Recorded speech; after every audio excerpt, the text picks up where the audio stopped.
Nationalisation of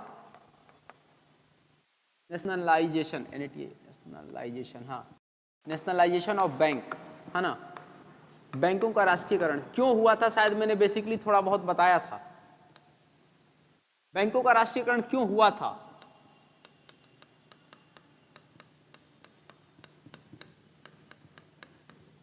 बताइएगा। नहीं, हम कल बताए भी थे जब बैंकिंग स्टार्ट किए थे, तो आप लोगों को बेसिकली ध्यान नहीं देते हैं आप लोग, थोड़ा बहुत बताए थे। हमने क्या कहा था कि इंदिरा चाची के समय में हुआ ये था कि बैंक्स जो थे उनका मार्केट में पकड़ ज़्यादा होने लगा था, उनका जो नेटवर्थ था, नेटवर्थ बढ़ने लग गया था। तो इंदिरा गांधी को चिंता होने लगी कहीं ये प्राइवेट बैंक बाजार ज़्यादा अपना कब्जा ना कर लें, इसीलिए इनको क्या कर दिया गया, सरकार का बैंक बना दिया गया, नेशनलाइज कर दिया गया प्राइवेट बैंकिंग से हटा के। बात समझ गए? तो क्वेश्चन आता है कि सबसे पहले नेशनलाइजेशन ऑफ बैंक्स कब हुआ और कितने बैंकों का नेशनलाइजेशन किया गया। तो सबसे पहले लिखिए नेशनलाइजेशन ऑफ बैंक, टॉपिक लिखिए और 2-3 पॉइंट इसके बारे में पहले लिखिए। बैंकों के, हिंदी वाले लोग पहले लिख लेंगे, बैंकों के वर्थ बढ़ने के कारण तत्कालीन सरकार को यह चिंता सताने लगी कि कहीं बाजार पे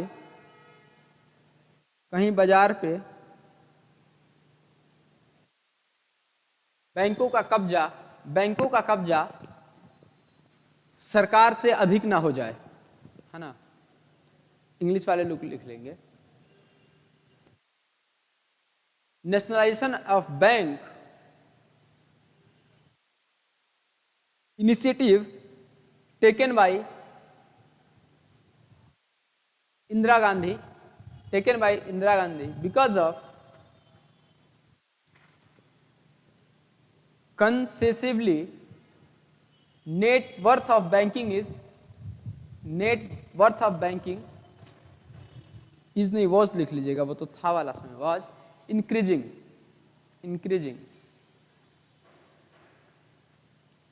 actually main theory of market not dependent of private bank, इसको हाईलाइट कर लीजिएगा। रीजन क्या था, बाजार की नीतियों को बैंक पे निर्धारित नहीं होने देना, हाँ, नॉट डिपेंडेंट ऑन मार्केट, है ना, not dependent on market. Basically इसी के कारण किया गया। इंदिरा गांधी ने देखा कि एक छोटे छोटे बैंक जो प्राइवेट रूप में काम करते थे, आपको जब मैं पढ़ा रहा था तो बताया था कल, एसएलआर के बारे में आप जानते थे? क्या है एसएलआर? कितना परसेंट था ये? 18%। सीआरआर के बारे में आप जानते हैं, ये कितना परसेंट था? ये काम नहीं करता था उस वक्त, ये एसएलआर उस वक्त नहीं था, ये 1991 के बाद है, बहुत बाद में आया है। तो समझ रहे हैं 18% जब बच रहा है तो 18% बहुत पैसा होता है। तो उस वक्त बैंक्स जो थे तेजी से ग्रो करने लग गए, ये पैसा इनको रखना नहीं था, ये बिजनेस करते थे और बहुत तेजी से आगे बढ़ते थे। इसी के कारण ये सब पॉलिसियां नहीं थी। बाद में सरकार जब ध्यान दी तब बोली कि नेशनलाइजेशन से काम नहीं चलेगा, हर बैंक का नेशनलाइजेशन करेंगे तो सरकार का भट्ठा बैठ जाएगा, तो हम करें क्या, कुछ ऐसी पॉलिसी लाएं जिसके कारण बैंक का कुछ पैसा हमारे पास भी रहे। तो ये एसएलआर लाया गया, समझ गए बात। उस वक्त तो एसएलआर भी नहीं था, तो सोचिए बैंक कितना तेजी से आगे बढ़ रहा होगा, पूरा पैसे का बिजनेस कर ले रहा था बैंक, सरकार के बैंक से ज्यादा तो प्राइवेट बैंक तेजी से आगे बढ़ने लग गया। कोटक महिंद्रा बैंक को आप देख रहे हैं, इतना तेजी से मार्केट में बना ये कोटक महिंद्रा बैंक, आप जाके देख लीजिए एनजीओ में कोई ऐसी संस्था नहीं है जो काम नहीं कर रहा है। Kotak Mahindra bank skill India पे जितना बिहार सरकार काम करती है उसके बराबर का टक्कर देता है कोटक, इतना भयंकर उसका मतलब नेटवर्क है। बिकॉज अब कि वो बहुत ज्यादा ग्रो कर गया उस वक्त जब एसएलआर वगैरह नहीं था तब। खैर, ये इंदिरा चाची ने ध्यान दिया इस बात पे कि यदि वही दौर आ जाएगा जब पहले प्राइवेटाइज, जब आज भारत क्या हो रहा था, भारत व्यापारिकता के कारण ही तो आया था और वो भी निजीकरण लोग थे। अब ये जरूरी तो नहीं है कि कोई बैंक आगे बढ़ रहा है तो किसी विदेशी का उसमें एफडीआई नहीं होगा, इन्वेस्ट नहीं होगा, क्योंकि 1956 के औद्योगिक नीति के बाद मैंने कहा था कि यदि सरकार चाहे तो सोशल वेलफेयर कह के दूसरे देशों से अपना हेल्प ले रही थी, ठीक। तो हो सकता है कि बैंक में आगे चल के किसी विदेशी का इन्वेस्टमेंट हो, जैसे अभी हाल ही फिलहाल आपने एचडीएफसी को देखा, एचडीएफसी वर्ल्ड का टॉप 4 बैंक हो गया है। सरकार क्यों इस बात से डर रही है कि एक भारत का बैंक है जो वर्ल्ड का टॉप 4 बैंक बन गया? जानते हैं क्यों? क्योंकि एचडीएफसी में किसका इन्वेस्टमेंट है? एफडीआई का है, उसमें चाइना का इन्वेस्टमेंट है, उसमें जापान के कुछ लोगों का इन्वेस्टमेंट है। तो सरकार को इस बात का डर नहीं है कि वो बैंक बड़ा हो रहा है, सरकार का इस बात का डर है जीएनपी किसका ज्यादा बढ़ेगा जी? वो जो जितना परसेंट उन लोगों ने इन्वेस्ट किया है एचडीएफसी कमाएगी, तो कमा के वो कहाँ लेके चले जाएंगे वो लोग? तुरंत चाइना लेके। और बेसिकली हमने आप लोग को क्या कहा था कि नेशनल इनकम जो है क्या होता है? एनएनपी और जीएनपी एनएनपी तो समझ रहे हैं। तो जीएनपी बढ़ेगा तभी नेशनल इनकम आपका बढ़ेगा। जीडीपी बढ़ने से तो नेशनल इनकम पे बहुत प्रभाव पड़ता नहीं है। सरकार का यही डर होता है कि हमारे यहाँ से कमा के और जाके कहीं दूसरा देश का ग्रो करेगा। इसीलिए जो विदेशी बैंक होते हैं, देखा जाता है कि प्राइवेट बैंक है, हो सकता है इसमें बाहरी पैसा है, तो सरकार क्या करती है, तुरंत इंदिरा चाची ने ध्यान दिया कि यदि हम इसका इनिशिएटिव नहीं लेंगे तो ये क्या हो जाएगा, हमारे हाथ से बाहर निकल जाएगा। तो 1969 में इन्होंने पहला लिखेंगे, पहला राष्ट्रीयकरण 1969 ईस्वी में, 1969 19 जुलाई 1969 फर्स्ट नेशनलाइजेशन है बैंकों का। कितने बैंकों का हुआ था बताइएगा? बहुत बढ़िया, ये तो पूछा हुआ क्वेश्चन है, बार बार पूछता है। नेशनलाइजेशन 1969 में किसके द्वारा किया गया? By Indira Gandhi. First nationalisation of banks by Indira Gandhi at 19th of July 1969, पहला राष्ट्रीयकरण है ना। पहला राष्ट्रीय का बैंकिंग कितने बैंकों का किया गया मित्रों? ध्यान रखेंगे। अब चलिए ये हो गया। बेसिकली इसका नेटवर्थ का बारे में बताएंगे, कितना से ज्यादा नेटवर्थ हो रहा था इनका। उस वक्त की न्यूज़पेपर में खूब रहा चर्चे में। कितना नेटवर्थ था? 50 करोड़ से ज्यादा हो रहा था, 50 करोड़ से ज्यादा हो रहा था। ठीक, तो सरकार ने कहा कि 50 करोड़ जिसका, चाची ने कहा 50 करोड़ तो जिसका ट्रांजैक्शन है उसको रोक दो, और इससे जिसको ज्यादा हो रहा है उसको पकड़ के क्या कर दो, सरकारी बैंक में मिला दो, ताकि ये ज्यादा तेज बने ही नहीं। ठीक, पहला नेशनलाइजेशन हो गया। दूसरा नेशनलाइजेशन कब हुआ? नेशनलाइजेशन से क्वेश्चन आता है। सेकंड नेशनलाइजेशन कब हुआ था बताएंगे? 1980 में। लिखिए, दूसरा राष्ट्रीय बैंकों का दूसरा राष्ट्रीयकरण 15 अप्रैल 1980 को 1980 में किसकी सरकार थी जी? जनता पार्टी हार गई थी। इंदिरा गांधी की नहीं थी। इंदिरा गांधी, राजीव गांधी, पक्का श्योर? खैर देखेंगे, हमको भी ध्यान नहीं। इंदिरा गांधी का ही होगा। ठीक है, कोई बात नहीं, देख लेंगे। 15 अप्रैल 1980 को दूसरा राष्ट्रीयकरण किया गया। इसमें कितने बैंकों का किया गया? कितने बैंकों का? 20 बैंक थे अराउंड। इसको भी लिखिए, 20 बैंक, क्वेश्चन आ जाता है। 20 बैंक थे, 19 नहीं थे, 20 बैंक थे। और इनका नेटवर्थ जानते हैं कितना निर्धारित किया गया? 200 करोड़ प्लस जितने बैंक हैं इनको क्या कर दिया गया? राष्ट्रीयकृत कर दिया गया। 200 करोड़ से अधिक जितने बैंकों का नेटवर्थ था उसको क्या कर दिया गया मित्रों? राष्ट्रीयकृत कर दिया गया। चलिए, हाँ, कई समितियों की सिफारिश था, स्टिल उसके बारे में एक्ट नहीं आया था। एक्ट क्या लाना है, तो प्रधानमंत्री के कंसेंट से हो रहा है, तो एक्ट की क्या जरूरत है? प्रधानमंत्री, देखिए बैंकों के मामले में हमने आपको उस दिन बोला था, आरबीआई का मामला किसके पास सेफ रख दिया गया? प्रधानमंत्री के। और प्रधानमंत्री यदि किसी से मतलब किसी भी मामले पे गवर्नर को बुला के बैठाएगा, वित्त मंत्री को बैठाएगा, बोल देगा ये बदलाव करना है, मामला खत्म। उसमें कोई एक्ट की जरूरत नहीं है, क्योंकि आरबीआई एक्ट 1934 में हर बात लिखा हुआ है कि प्रधानमंत्री के कंसेंट से बैंकों में कोई भी बदलाव किया जा सकता है। अभी हाल ही फिलहाल देखें आप, कई बैंकों को जोड़ा गया है। अभी कुछ दिन पहले भारत का सबसे पुराना बैंक जो कार्यरत था, कौन था? इलाहाबाद बैंक। समझ गया, इलाहाबाद बैंक को इंडियन बैंक में मिला दिया गया। तो अब इलाहाबाद बैंक से क्वेश्चन नहीं आएगा, इसीलिए हम नहीं लिख पाए स्टार्टिंग में, देखे होंगे। तो सब किया गया, जितने बैंकों को जोड़ा गया, तो उसके पीछे कुछ पूछे सरकार ने, कोई एक्ट लाया था क्या? कोई बिल लाया था संसद में? नहीं, क्योंकि ये सारा अधिकार किसके पास निर्धारित रखे गया है? प्रधानमंत्री के पास। प्रधानमंत्री चाहेगा तो कुछ भी कर सकता है। खैर, ये दोनों क्वेश्चन आता है, ज्यादातर ये आता है कि पहला राष्ट्रीयकरण बैंकों का कब हुआ था? 1969 में, दूसरा कब हुआ था 1980 में, 19 जुलाई 15 अप्रैल, खैर डेट नहीं याद होगा तो चलेगा। दोनों 14 बैंकों का हुआ था, इसमें वर्थ था 50 करोड़ प्लस, इसमें था 200 करोड़ प्लस। ठीक, अब एक और बैंक के बारे में जान लेंगे, नाबार्ड। एग्रीकल्चर बैंक हमने लिखवाया था ना, एग्रीकल्चर बैंक हेडिंग लिख लीजिएगा, एग्रीकल्चर बैंक हेडिंग लिख लीजिएगा, और उसका एक टॉपिक लिख लीजिएगा नाबार्ड बैंक। अच्छा, एसबीआई के बारे में आप लोग जानते हैं? एसबीआई बताइए सबसे पुराना बैंक कौन सा है भारत में? नहीं, इंपीरियल बैंक। हाँ हाँ, ये अच्छा लगा, ऐसे तुरंत ध्यान आना चाहिए। भारत का सबसे पुराना भारतीयों का बैंक कौन सा है? हाँ नहीं, भारतीयों, उसमें भारत और विदेशी दोनों इन्वेस्टमेंट था। भारतीयों का सबसे पुराना बैंक जो था वो था पीएनबी, पंजाब नेशनल बैंक। ठीक, और ये पूछा गया कि भारतीयों के मदद से बना हुआ पुराना बैंक कौन था, तो अवध कमर्शियल बैंक। और ये पूछा जाए भारत का सबसे पुराना बैंक कौन था, तो बैंक ऑफ हिंदुस्तान था, है ना। लेकिन तीनों में, आप तीनों का समझ रहे हैं ना कैसे कैसे देखना है। ठीक, अब हम आपसे क्या पूछ रहे थे अभी कि एसबीआई के बारे में। कुछ लोग ये बोल देते हैं सबसे पुराना बैंक एसबीआई था, ऐसा सुने होंगे आप कि सबसे पुराना बैंक एसबीआई था बोला जाता है, लेकिन ये गलत कॉन्सेप्ट है। एसबीआई नहीं था, एसबीआई के बिहाफ पे 3 बैंक, आपको पता है प्रिंसेस 3 थे, मद्रास, कोलकाता, है ना। ये कंफ्यूजन आप खूब होता है लोगों को, और बहुत बढ़िया। और कौन था? मद्रास, मुंबई। हाँ, इन तीनों के लिए बैंक बने थे, ठीक है ना। मतलब बैंक ऑफ मद्रास, ठीक, बैंक ऑफ कोलकाता और बैंक ऑफ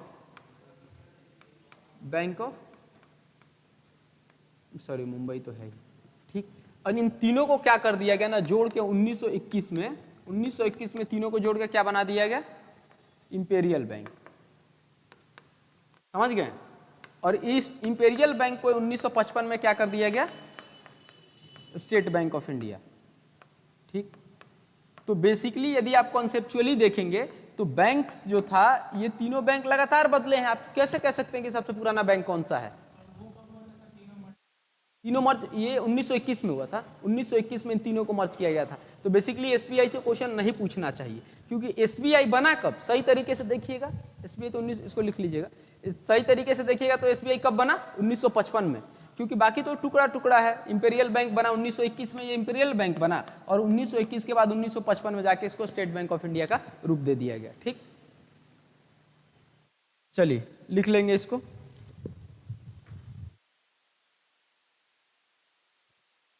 अच्छा, सबसे पहले इन तीनों में कौन बना था ये बताइएगा? बैंक ऑफ सबसे पहले कौन बना होगा? राजधानी कहाँ था, मतलब मुख्य रूप से कहाँ रहा करते थे ये लोग? कोलकाता ही बनेगा। 1806 में कोलकाता बना, फिर 1840 में बैंक ऑफ मद्रास बना, फिर 1846 में बैंक ऑफ मुंबई बना, तीनों। ठीक है, सॉरी 1806 में बैंक ऑफ बंगाल या बैंक ऑफ कोलकाता लिख लीजिएगा, बैंक ऑफ बंगाल लिख लीजिएगा, या कोलकाता, दोनों लिख लीजिएगा, बंगाल। ठीक, कब? 1806 में। बैंक ऑफ मद्रास बना है, रुक जाइएगा, 1843 में, और ये बना है 1840 में, मुंबई। इस वक्त तड़ाइन का युद्ध अगर याद है, 1757, कहाँ लड़ रहे थे अंग्रेज? बंगाल में। तो कोई भी काम स्टार्ट करते थे तो मुख्य रूप से पहले अंग्रेज कहाँ करते थे? यही करते थे। क्वेश्चन ऐसा, 1806 में बना है ये बैंक, लेकिन आप ध्यान दीजिएगा कि पहला बैंक जो बना भारत में कब बना? 1770 में, बैंक ऑफ हिंदुस्तान। तो पहला बैंक वो है। दूसरा बात कि ये जो बैंक बना था, ये बैंक आम आदमी के लिए था ही नहीं, तो आप कैसे कह देंगे ये बैंक किसका था? ये प्रिंसेस स्टेट्स के लिए था। मतलब जो बैंक ऑफ बंगाल था, बंगाल की जो रियासत था या बंगाल पे जो राज करने वाले अंग्रेज थे, उनका ये अपना बैंक था, है ना। तो इसीलिए इसको हम बैंक मानेंगे नहीं, सरकार का बैंक है। सरकार का बैंक नहीं है, बल्कि अंग्रेजों ने अपना बैंक सरकार का सारा डिटेल रखने के लिए बनाया था। तो केंद्रीय बैंक भी इसको नहीं कह सकते हैं। केंद्रीय बैंक कौन हुआ भारत का? केंद्रीय बैंक पहला नियमित रूप से आरबीआई। आरबीआई कब बना? 1935 में। ठीक, तो कंफ्यूज नहीं होना है। कोई ये पूछे कि सबसे पुराना बैंक एसबीआई है, तो उसको कह दीजिएगा, समझ लिए कि वो पढ़ा नहीं है ढंग से, गड़बड़ाना नहीं है। ठीक है, प्री में एसबीआई मार के मत चले आइएगा, क्योंकि हम देखें हैं बार बार लोग एसबीआई मार देता है। एसबीआई नहीं मारना है। बैंक सबसे पुराना क्या होगा? भारत का भारतीयों द्वारा बनाया हुआ बैंक होगा, तो वो पीएनबी होगा। है ना। और भारत का सबसे पुराना बैंक कौन होगा, तो बैंक ऑफ हिंदुस्तान होगा। और भारतीयों के मदद से, भारतीयों के शेयर से बना हुआ सबसे पुराना बैंक कौन होगा, तो अवध कमर्शियल बैंक होगा। इज इट क्लियर, तीनों ठीक। चलिए अब बैंकिंग ये खत्म हो गया। अगला दे देंगे टॉपिक नाबार्ड। एग्रीकल्चर बैंक लिखेंगे, एग्रीकल्चर बैंक के नीचे नाबार्ड लिखेंगे। नाबार्ड, नाबार्ड का फुल फॉर्म बताएंगे? हाँ, नाबार्ड है, देखिएगा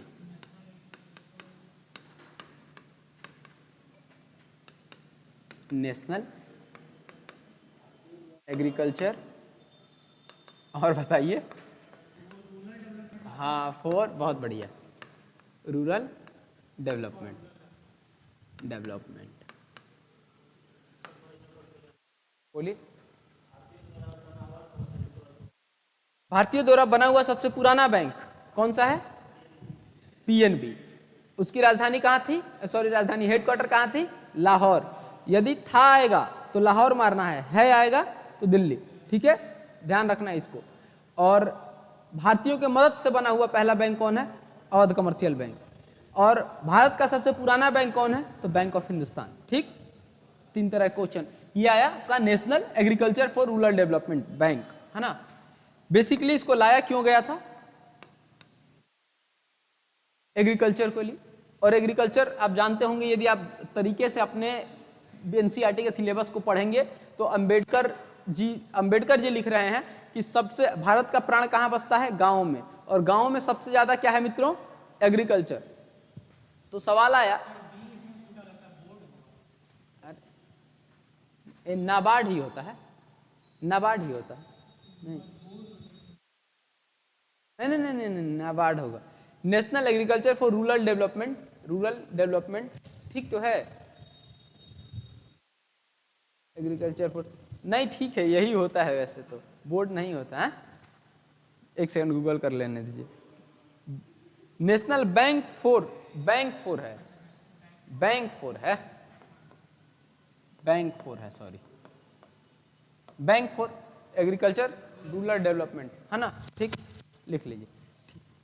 लाया क्यों गया, क्योंकि कब लाया गया था बताएंगे, हाँ चलिए याद तो है आपको।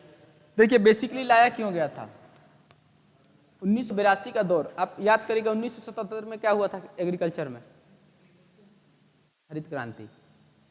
हरित क्रांति का प्रारंभ हुआ एम एस स्वामीनाथन के नेतृत्व में 77 के आसपास, मोरारजी देसाई की गवर्नमेंट हुआ करती थी, 66 में हुआ था, 66 के आसपास, सॉरी।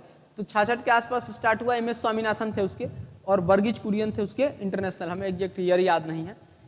तो जब ये काम स्टार्ट होने लगा तो दो चीजें हुआ। आप यदि देखेंगे कि हरित क्रांति का इम्पैक्ट, हरित क्रांति का इम्पैक्ट कहाँ सबसे ज्यादा पड़ा, यदि आप, हाँ यही मेन पर्पस यही था हरित क्रांति का। आप देखेंगे यदि इंडिया के मैप को, मान लीजिए ये इंडिया है, सुपोज कर लीजिए, मैप हमको बनाने अच्छे से आता नहीं है, ठीक, तो मान लीजिए ये दिल्ली है और दिल्ली के आसपास है ये पंजाब, इस क्षेत्र पे तो ठीक है एग्रीकल्चर ग्रो कर गया जब हरित क्रांति आया तो। लेकिन आप इसके आसपास देखेंगे जो बिहार और झारखंड वाला क्षेत्र था, यूपी वाला क्षेत्र था, बंगाल वाला क्षेत्र था, यहाँ हरित क्रांति काम ही नहीं किया।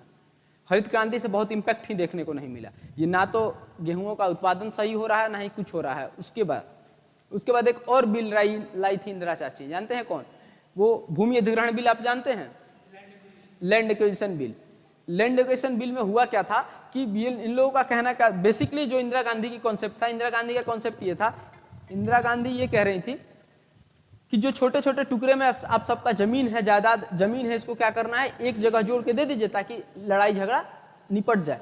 तो आप सही तरीके से झारखंड और का पीसीएस देते हैं कि नहीं, झारखंड पीसीएस नहीं देते हैं। झारखंड पीसीएस दीजिएगा तो वहाँ सबसे ज्यादा क्वेश्चन जानते हैं किस चीज से आता है, वहाँ जब जमीन का जो वो है एक्ट है उससे आता है, ठीक। जानते हैं क्यों आता है, क्योंकि बिहार, उत्तर प्रदेश का आधा हिस्सा, बंगाल, आज भी आप सही तरीके से जमीन जायदाद लेके बैठ जाएगा ना सारा कागज, तो आपका जितने प्रॉपर्टी का कागज है एक दूसरे से लड़ाई स्टार्ट हो जाएगा।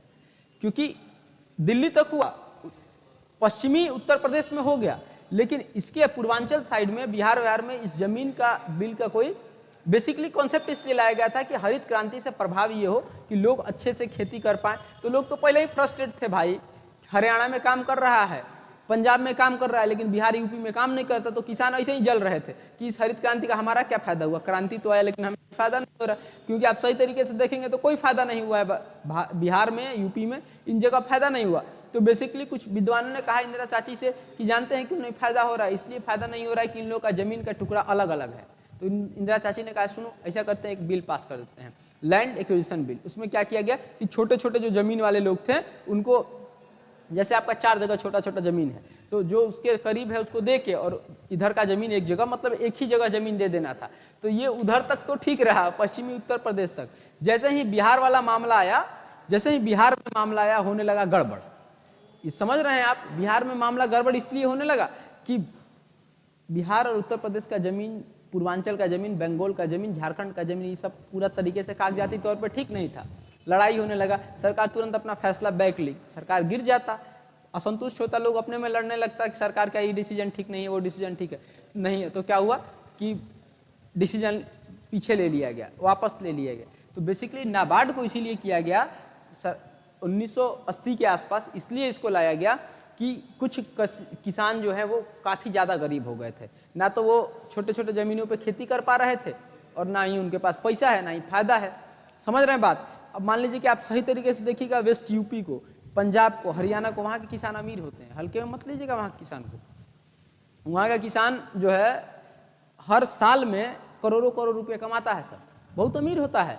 और अपने यहाँ किसी किसान को देख लीजिए, कितनों जमीन होगा, उसका कोनो फायदा नहीं है। बात समझ रहे हैं, कुछ मतलब नहीं है। कितनों जमीन हो, 50 बीघा होगा ना, उस साल में आते आते 5 लाख नहीं सेविंग कर पाएंगे, इतना बुरा हाल है अभी का। अब आप देख ही रहे होंगे, आप लोग तो जानते हैं गाँव का। तो नाबार्ड लाया गया कि जो लोग गरीब किसान हैं उनको मदद पहुंचाया जाए, उनको डेवलपमेंट के लिए, जैसे बीज खरीदना है तो पैसा दिया जाए, कई तरह से सरकार हेल्प करने का प्रयास की। लेकिन हमें लगता है अभी भी कि ये सक्सेसफुल नहीं रहा। इसी को देखते हुए इसका स्थापना किया गया नाबार्ड का। और ये कब था, कब किया गया मित्रों? 1980 82 को किया गया, 82 बताए थे, अच्छा सॉरी 1982। चलिए अप्रैल 1982, 17 मत लिखिएगा, नॉट क्लियर, 17 अप्रैल 1982 को किया गया, क्योंकि ये 1980 के आसपास ही संसदीय समिति ने रिकमेंडेशन कर दिया था सरकार को कि ऐसा एक बनाना पड़ेगा, नहीं तो जो खास तौर पे बिहार, झारखंड, बंगाल, ये बाकी सब ठीक है पूरे देश में, कहाँ से गड़बड़ाया है, पूर्वांचल से प्रारंभ कर दिए, बंगाल तक चले जाइए। अभी आप सारा जमीन का कागज जो खतियान होता है निकाल कर देखिएगा ना, तो आपका खेत नंबर वाइज मिलाने लगिएगा तो पता चलेगा कि आपका जमीन किसी और का है, किसी और का जमीन आपका है। इसीलिए यहाँ सबसे ज़्यादा मुकदमा जमीन का कहाँ है पूरे इंडिया में, जानते हैं? बिहार में। जानते हैं कि नहीं आप लोग? बिहार में तो हाँ सबसे ज़्यादा है। तो इसी के कारण इस नाबार्ड को खास तौर पे इसलिए लाया गया कि किसान जो है वो भूखे ना मरे, इसके कारण नाबार्ड की स्थापना की गई। ठीक, लिख लीजिए इसको, इसका स्थापना लिख लीजिएगा कि ज़्यादातर इम्पैक्ट कौन सा क्षेत्र था, ये बिहार, उत्तर प्रदेश का पूर्वांचल क्षेत्र और लेके आ जाइए बंगाल तक, सब जगह अभी भी जमीन लफड़ा वाला है, कोई जमीन अभी भी ठीक नहीं है। यदि आप उठा के सारा देखने लग जाएंगे तो आपको पता चलेगा कोई जमीन ठीक नहीं है। राष्ट्रीय कृषि एवं ग्रामीण विकास बैंक इसको बोलते हैं। अच्छा, इसका हेडक्वार्टर कहाँ है मित्रों? चलिए, इसका हेडक्वार्टर कहाँ है? मुंबई। ठीक, मुंबई लिख लेंगे। और एक बात, इसके पीछे एक और कॉन्सेप्ट था, ध्यान से समझिएगा। कॉन्सेप्ट, इसका हेडक्वार्टर आखिर मुंबई क्यों किया गया? जितने बैंक्स हैं, ध्यान से समझ लीजिएगा, यदि नहीं याद हो कि हेडक्वार्टर किसका कौन है, जितने बैंक्स होंगे उसका मुख्यालय जरूरी नहीं है कि मुंबई हो, लेकिन जो बैंक नहीं होंगे और एक फाइनेंशियल ऑर्गेनाइजेशन की तरह काम कर रहे होंगे, वो कहाँ? हमेशा मुंबई होगा। क्या नाबार्ड एक बैंक है? पॉइंट लिखिए, NABARD is not a bank. NABARD is not a bank. याद नहीं करना है इसका हेडक्वार्टर। जितने बैंक होंगे उनका हेडक्वार्टर तो फिक्स नहीं है, का कहीं हो सकता है, खासतौर पर ज़्यादातर अभी तो दिल्ली है। लेकिन जितने बैंक नहीं है और फाइनेंशियल ऑर्गेनाइजेशन है, इनका मुख्यतः कहाँ होगा? मुंबई। क्यों? क्योंकि जो जितने अमीर लोग हैं, जितने फाइनेंशियली डेवलप्ड लोग हैं, वो कहाँ हैं? मुंबई में है। जितना अमीर लोग होता है वो कहाँ चला जाता है? मुंबई में। तो खास तौर पे जितने फाइनेंशियल ऑर्गेनाइजेशन है उनका सबका जगह कहाँ है? मुंबई। ठीक, लिख लीजिएगा, NABARD is not a bank. NABARD bank नहीं है, बल्कि एक वित्तीय संस्था है। वित्तीय संस्था है। वित्तीय संस्था है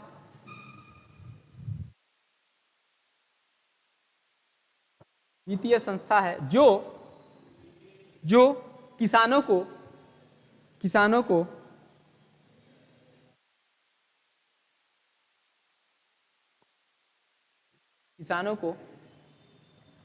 खास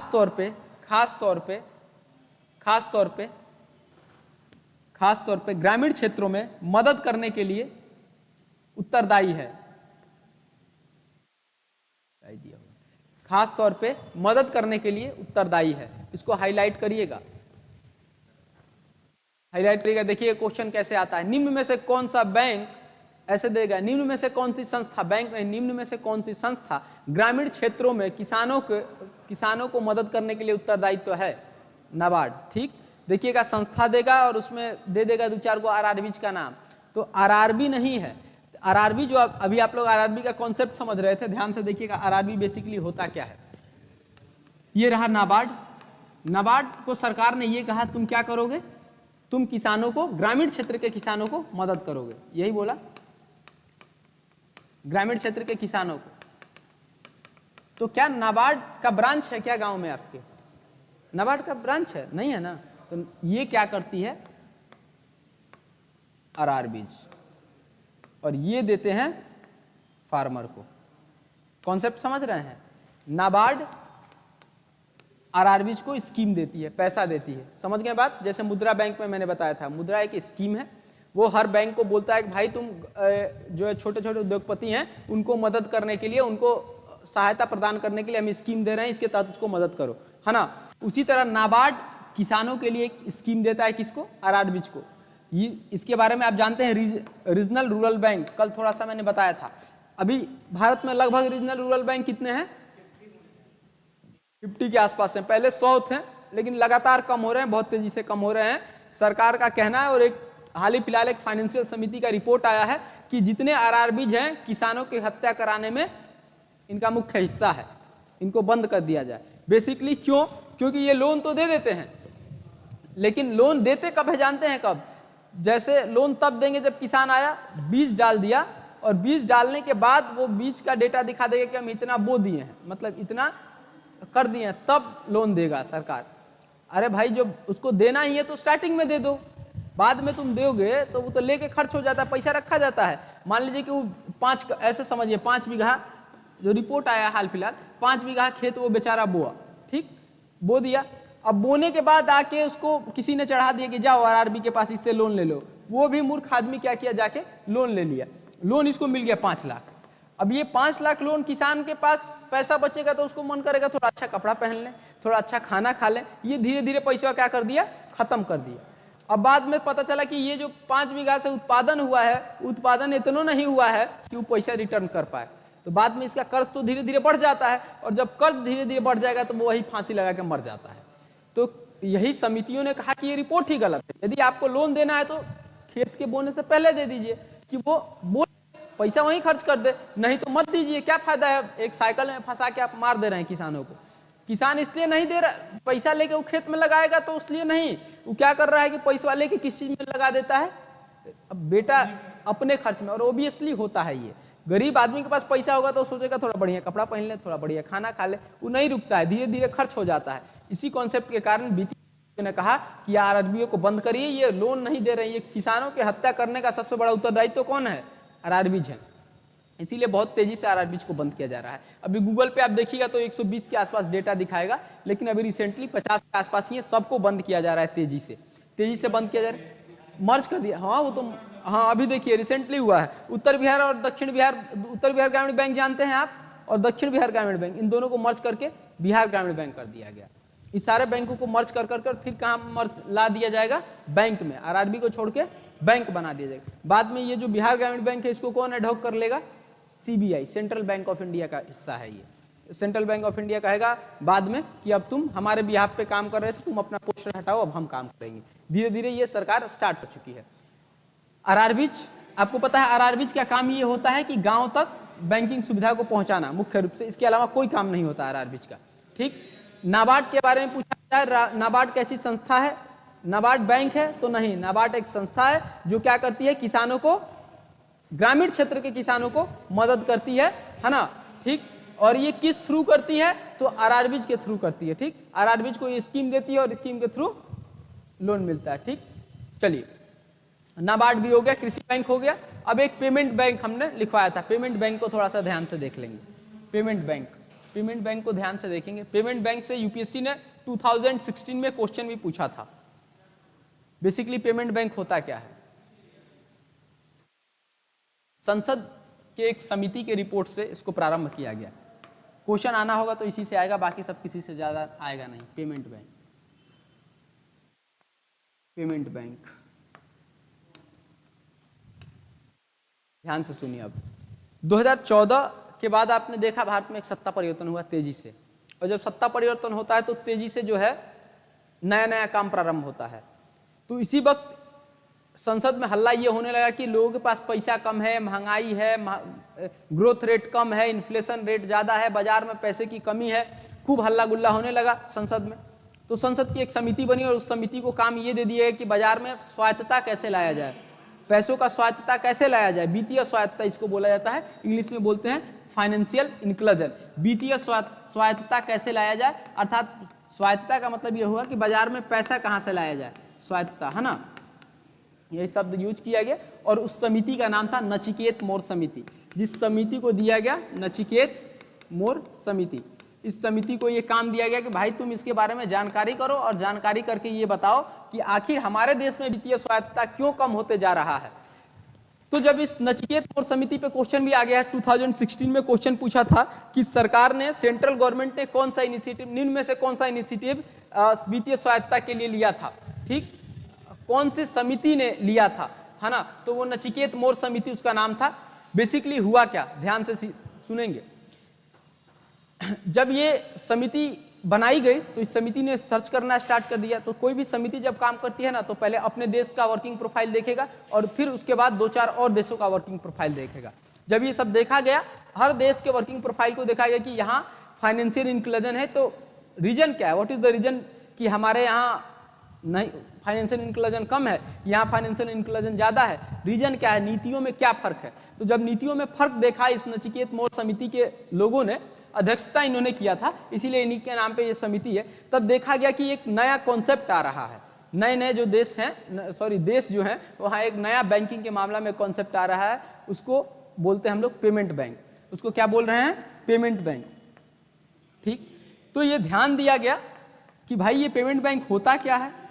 तो इन्होंने कहा कि पेमेंट बैंक ऐसा है पेटीएम की तरह कि यदि हम मार्केट की लिक्विडिटी को बढ़ाना चाहें तो हर व्यक्ति जो है, मार्केट में 70 रुपया है आपके अकाउंट में तो आप खर्च नहीं कर पाएंगे। 70 रुपया है कैश, 100 रुपया आपको निकालना है, 500 निकालना है, अच्छा 400 रुपया आपके एटीएम में रहेगा तो आप खर्च कर पाइएगा नहीं, लेकिन आपके पास फोन पे रहेगा, आपके पास पेटीएम रहेगा तो तुरंत खर्च कर पाएंगे। अर्थात आप जितना ही ज्यादा पैसा खर्च करेंगे, हमने आपको बताया था अर्थव्यवस्था में पैसा खर्च करना क्या माना जाता है, अच्छा सूचक माना जाता है। जितना ही पैसा खर्च करेंगे उतना ही अर्थव्यवस्था के लिए बेहतर है। तो समितियों ने रिपोर्ट दिया कि विश्व में एक नया सिस्टम चल रहा है अलग अलग देशों में, ये पेमेंट बैंक। और ये पेमेंट बैंक से ना नए नए लड़के जो खासतौर पे मॉडर्न लोग हैं, ये लोग इससे पैसा ज़्यादा खर्च कर पा रहे हैं। तो सरकार यदि इस कॉन्सेप्ट को लाएगी तो हमारे यहाँ वित्तीय स्वायत्तता यानी बाजार में जो मुद्रा का बहाव है वो बढ़ जाएगा। तो इसी कॉन्सेप्ट को इस समिति ने दिया। तो पेमेंट बैंक किस बिहाफ पे लाया गया, तो देखा गया एक दक्षिण कोरिया की कंपनी है, कौन सी, वोडाफोन एम पैसा जानते हैं आप लोग।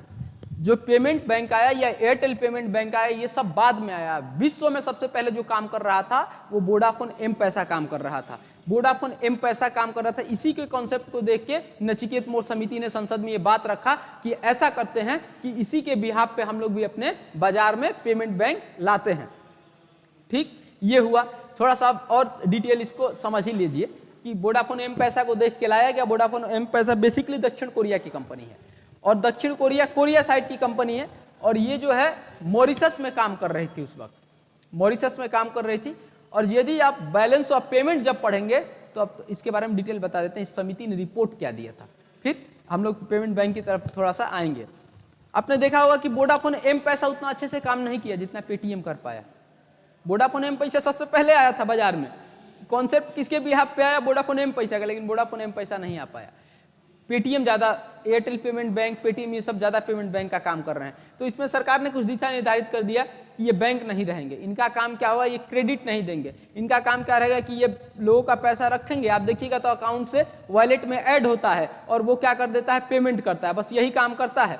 ऐसा नहीं है कि वो आप फिर क्रेडिट कार्ड उससे क्रेडिट नहीं कर पाता है, नहीं, ये क्रेडिट आप देखेंगे पेमेंट बैंक क्रेडिट नहीं करता है, क्या करता है, आप ही का पैसा लेता है और फिर किसी और को पेमेंट कर देता है। मतलब ये एक माध्यम बीच में रख दिया गया कि इसमें ऐड करिए और ऐड करके दूसरे को पेमेंट कर दीजिए, ठीक।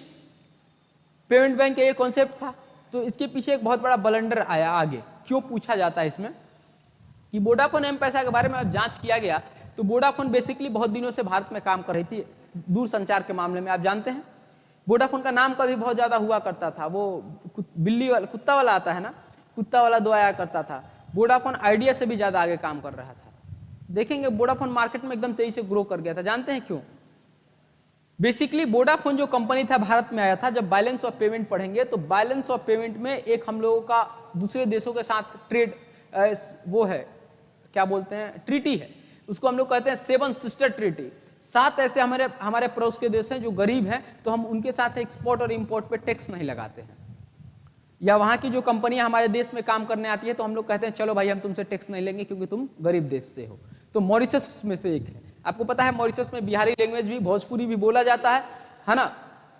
कहा जाता है कि मॉरिशस को बनाने वाला बिहार का ही एक व्यक्ति था जो वहाँ गया और जाके मॉरिशस को बना दिया। तो भारत सरकार इस बात का ध्यान रखते हुए वहाँ से जो सामान आता है या कोई कंपनी आती है तो हम उससे एक्सपोर्ट और इम्पोर्ट का टैक्स नहीं लेते हैं, फ्री कर देते हैं। 7 सिस्टर ट्रेड प्रोग्राम इसको बोलते हैं। तो बेसिकली ये जो वोडाफोन एम पैसा था वो झूठ बोला था वो कोरिया का कंपनी, और बोल के क्या आया था कि हम मॉरिशस के हैं, समझ गए, और भारत में कोई टैक्स ही नहीं दे रहा था। जब ये नचिकेत मोर समिति ने इसके बारे में निरीक्षण किया, जानकारी प्राप्त किया पेमेंट बैंक के बारे में, तब इसको पता चला अरे ये तो कोरिया की कंपनी है। इसने संसद में बात रखा, संसद में बात रखा तो संसद से चला गया सुप्रीम कोर्ट तक बात कि अरे ये तो कंपनी कहाँ का है, कोरिया का है। ये पहले आया था मॉरिशस में और मॉरिशस के थ्रू आ गया है इंडिया में। ओरिजिन इसका कहाँ से है, कोरिया से है, तो टैक्स तो इस पे बनता है।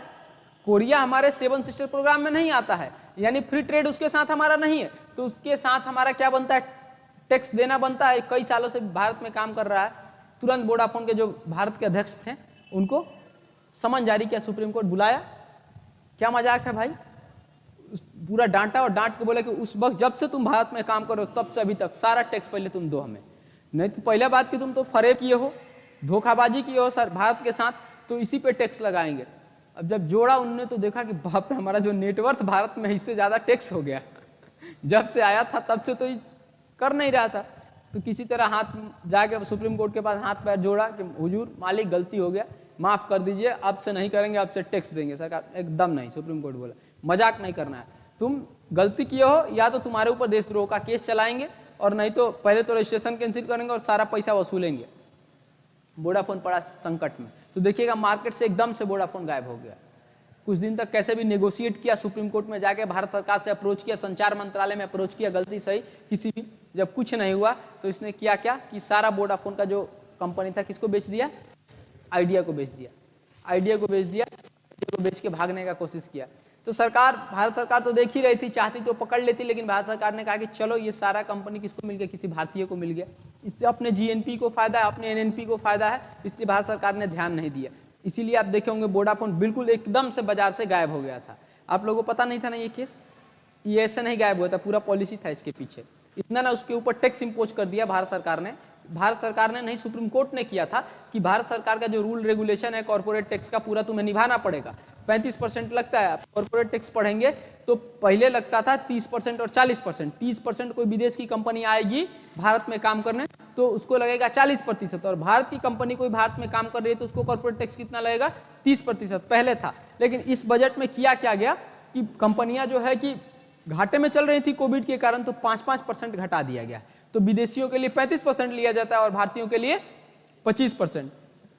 तो वोडाफोन पे जब जोड़ा गया 35% के बिहाफ पे ही जोड़ दीजिएगा तो उसका इतना टैक्स हो रहा था कि उसका नेटवर्थ भी कम था। जल्दी से बेच के आइडिया को रफू चक्कर यहाँ से हो गया। इसीलिए वोडाफोन भारत में नहीं है। क्यों? और ना ही ये समिति बनती है और ना ही वोडाफोन भागता, क्योंकि कोई समिति बनता है ना पूरा डिटेल जांच कराता है।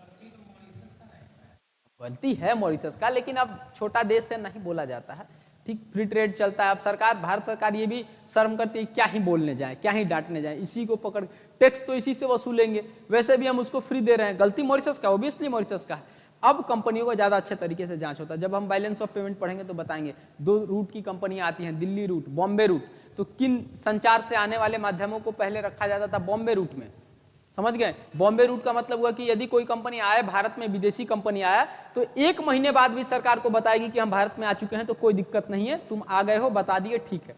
लेकिन दिल्ली रूट में उन सभी सेंसिटिव लोगों को रखा गया है जिन पर शक है, आने से 1 महीना पहले बताना है सरकार को कि हम आना चाहते हैं। ये सब हरकत किसके कारण हुआ? ऐसे कंपनियों के कारण। पहले ये सिस्टम नहीं था, बॉम्बे रूट और दिल्ली रूट, लेकिन अब 2 सिस्टम बना दिया गया एफडीआई का, कि आने से पहले एक दिल्ली रूट के थ्रू जो आएगा, मतलब ये नाम रख दिया गया है, दिल्ली रूट के थ्रू जो आएगा। अब समझ रहे हैं नाम क्यों रखा गया? दिल्ली में कौन लोग बैठते हैं? नेता, नेता चोर झपाट होते, इसीलिए उसका नाम रखा गया। वो लोग 1 महीना पहले सरकार को लेटर देंगे, बताएंगे भारत सरकार के कि हमें अपना कंपनी कहाँ लगाना है, भारत में, तब वो आएंगे। और बॉम्बे रूट में बिजनेसमैन है, उनको फायदे से मतलब है।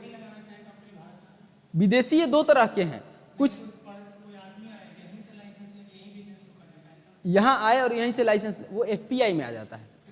एफपीआई में, एफडीआई और एफपीआई अलग होता है, पोर्टफोलियो इन्वेस्टमेंट उसको बोलते हैं। उस पर भी बात करेंगे, जब बैलेंस ऑफ पेमेंट पढ़ेंगे सिखाएंगे दोनों क्या होता है, ठीक।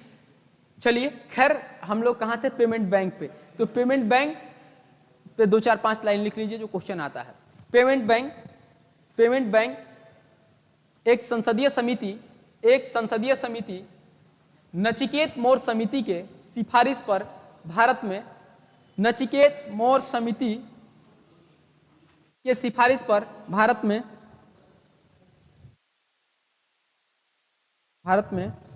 लाया गया।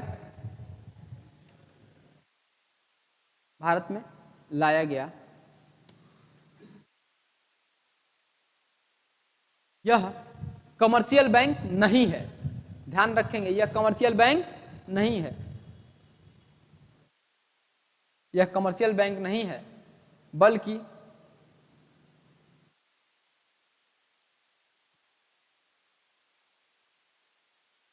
यह क्रेडिट का भी काम नहीं करता है, क्रेडिट का भी काम नहीं करता है।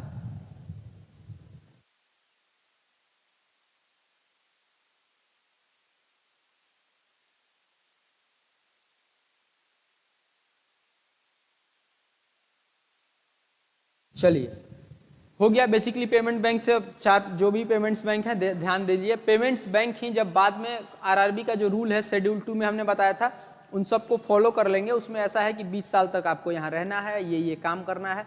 जब आप 20 साल तक काम कर लीजिएगा, तब जाके आपको यही पेमेंट बैंक किस में कन्वर्ट हो जाएंगे? किसमें? कमर्शियल बैंक में। ये जब आरआरबी के सारे रूल्स को फॉलो कर लेंगे तब, ठीक है। चलिए, अगला पॉइंट देखेंगे एटीएम के बारे में। एटीएम से भी ऑब्जेक्टिव क्वेश्चन आता है, और आपका बैच जो है किस चीज से रिलेटेड है? इसका फुल फॉर्म बताइएगा। ऑटोमेटिक, चलिए ठीक है। क्यों इसका नाम पड़ा टेलर है?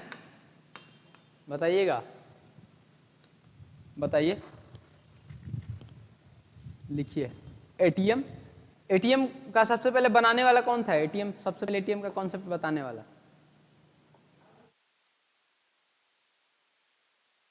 John shepherd. John shepherd, John shepherd, John shepherd ने, ठीक है।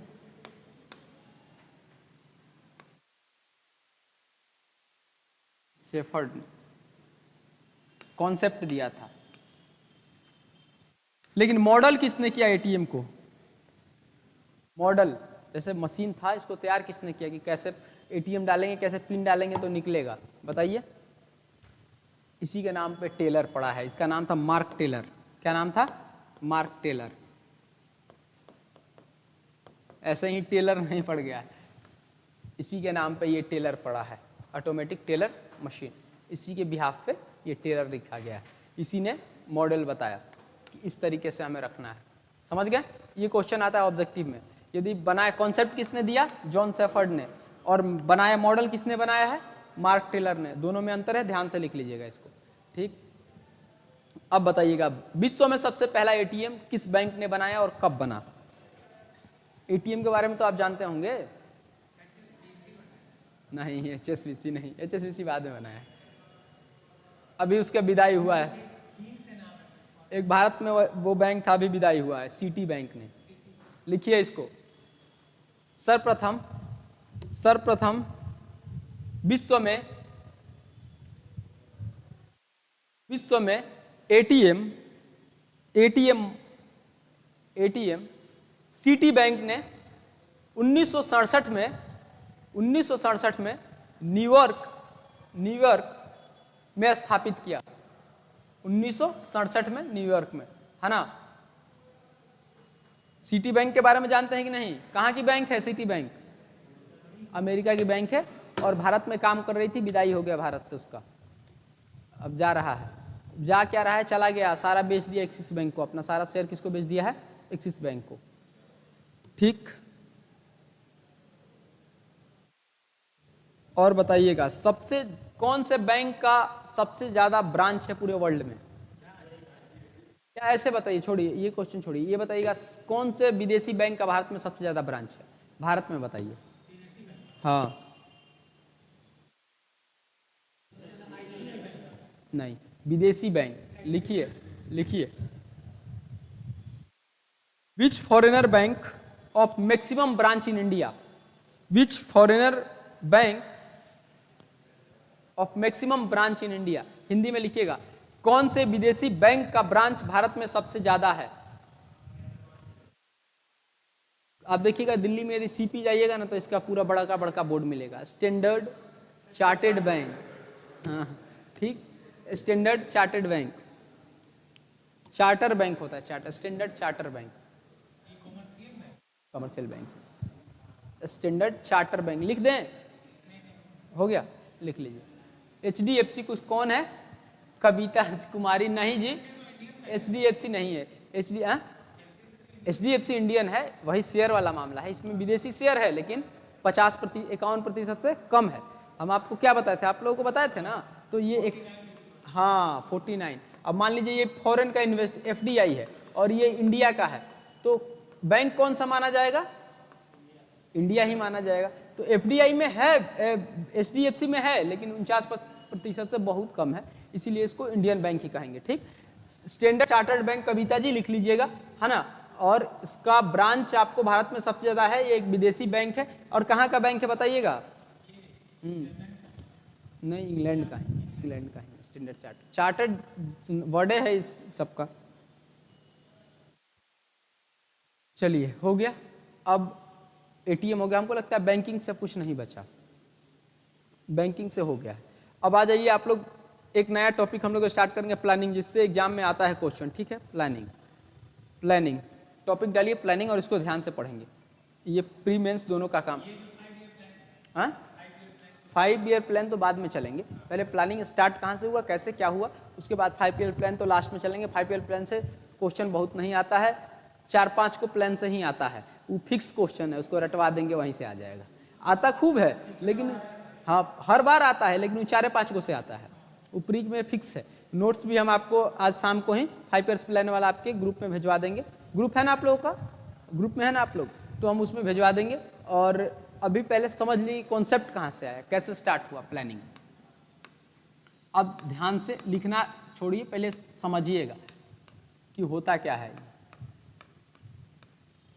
जब हम क्लास स्टार्ट किए थे आप लोगों को, तो हमने बताया था कि प्लानिंग 2 तरह के इकोनॉमी के बारे में मैंने बताया था। एक मैंने बताया था सोशलिस्ट इकोनॉमी, और एक हमने बताया था कैपिटलिस्ट इकोनॉमी। आप उम्मीद बताइए, ये प्लानिंग दोनों में से किस में हो सकता है? हाँ, क्या सोशलिस्ट के लिए होगा या कैपिटलिस्ट के लिए होगा? कौन से, किसके लिए होगा प्लानिंग? हाँ, कैपिटलिस्ट के लिए। आप लोग बताइए, दिमाग से सोचिए थोड़ा। सरकार, हाँ समझे बात? प्लान, इंडस्ट्रियलिस्ट जो होते हैं वो योजना नहीं बनाते हैं, सीधे तैयार करते हैं। हमको फायदा कहाँ से, क्या है बात का योजना, को फायदा इससे हम ये बेचेंगे, प्राइस बढ़ाना इससे फायदा है तो यही बेचेंगे। आप कैपिटलिस्ट में हमने क्या कहा था, मार्केट पर नियंत्रण किसका रहता है? कैपिटलिस्ट का। बाजार पर नियंत्रण उसी का रहता है। क्यों सोचेगा भाई प्लान बनाने का, क्या मतलब है उसका, नहीं सोचेगा। उसको पता है किस चीज में फायदा है, उसी से। यानी ये किसका मामला है, सोशलिस्ट का, अर्थात सामाजिक अर्थव्यवस्था का। पहला बात तय, ठीक, लिखवाएंगे, सारा लिखवा देंगे, पहले स्टोरी सुन लेंगे। हुआ ये कि 1947 में जब देश आजाद हो रहा था, आप ध्यान से सोचिएगा, तो नेशनल इनकम हम लोग पढ़ रहे थे। राष्ट्रीय योजना समिति के बारे में बात 1938 में ही हो चुका था। 1938 में ही जवाहरलाल नेहरू इसकी अध्यक्षता कर रहे थे, और जवाहरलाल नेहरू ने कहा, जवाहरलाल नेहरू की अध्यक्षता में किया गया था। कांग्रेस के सेशन था, हाँ, लेकिन ये कॉन्सेप्ट को रखने वाले और इसकी अध्यक्षता करने वाले जवाहरलाल नेहरू थे। जवाहरलाल नेहरू ने कहा कि देश में ऐसा योजना होना चाहिए कि हमारा देश किस तरीके से विकास करेगा, किस तरीके से आगे बढ़ेगा, हम लोग के पास एक प्लान होना चाहिए, थॉट होना चाहिए, क्योंकि बिना थॉट प्रोसेस का आप आगे नहीं बढ़ेंगे। ठीक, जब ये कहा नेहरू ने, सभी लोगों ने सहमति जताया। तो नेहरू ने कहा कि भाई इतने विद्वान लोग हैं हमारे पैनल में, हमारे कांग्रेस में, हमारे देश में, आप लोग कुछ कुछ सहमति दीजिए। तो उसमें से 3-4 लोग, जो मुख्य रूप से जयप्रकाश बाबू को आप लोग जानते हैं, जयप्रकाश बाबू ने गांधी जी के बिहाफ पे, गांधी जी के एक शिष्य थे, कौन, सीतारामैया जिन्होंने गांधीवादी योजना के बारे में बताया। 2 हो गए। तीसरा आप जानते थे, इन दोनों के विचारधारा से अलग एक व्यक्ति थे, एम.एन. रॉय ने अपना विचार दिया। इन मुख्य रूप से इन तीनों ने अपना अपना विचार दिया कि हर इस थियरी पे हम जो है अपना अपना योजना रखेंगे। तो पहला हम उधर सीखेंगे कि किसने क्या कहा था, किस बिहाफ पे कहा था। लेकिन सबसे पहले योजना का प्रारंभ किसने किया था, योजना शब्द का प्रारंभ, जो योजना के बारे में बताया, वो किसने बताया जानते हैं, बताइए। योजना के, भारत में सबसे पहले योजना के बारे में बताने वाला व्यक्ति कौन था? नहीं, जवाहरलाल नेहरू ने योजना समिति की अध्यक्षता किए थे, वो बताए थोड़ी थे। उन्होंने कहा कि योजना बनाना, तैयार किया जाएगा। योजना के बारे में बताने वाले जो पहले व्यक्ति थे वो थे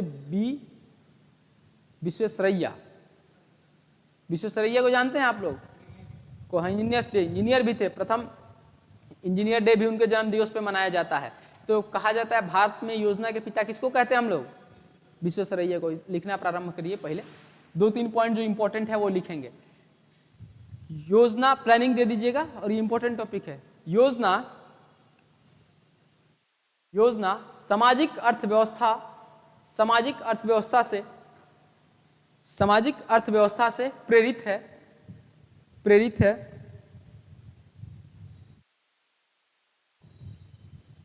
दूसरा पॉइंट लिखेंगे, 1924 ईस्वी में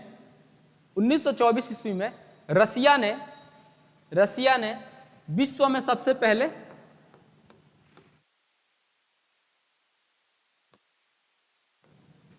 योजना बनाया। 1924 में रसिया ने विश्व में सबसे पहले योजना बनाया।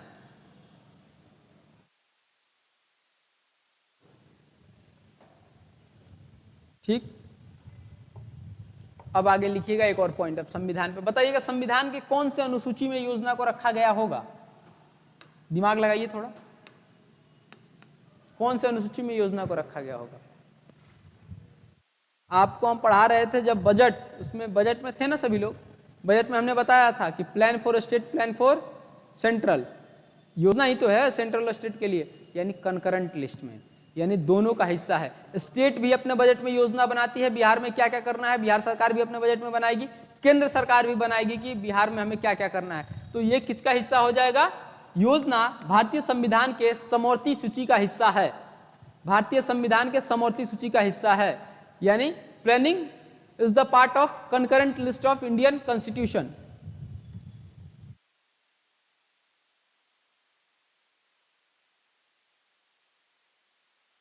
और बताइएगा, father of planning in India कौन है?